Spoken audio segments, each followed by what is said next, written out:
Hello everyone and welcome. When dealing with financial transactions, it is really crucial to rely on official sources. Therefore, I'm going to provide you a general guide based on information from RBC's official website.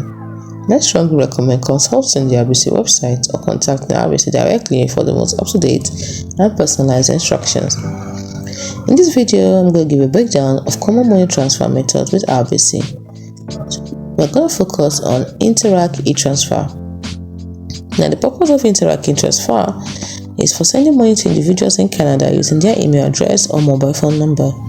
So let me give you the steps. First is to access your RBC online banking or mobile app.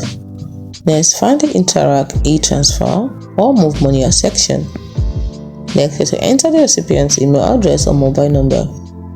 Then input the amount you want to transfer. Then you might create a security question and answer that only the recipients know. And repeat that, create a security question and answer that only the recipient knows. If the recipient has auto deposit set up, this is not needed. Next is to double check the details and confirm the transfer. It's as simple as that. Important for you to note that international transfers may involve different procedures and fees, and often the recipient must be pre-registered. If you want to find more details, check out the RBC website because it has tutorials on sending and receiving money.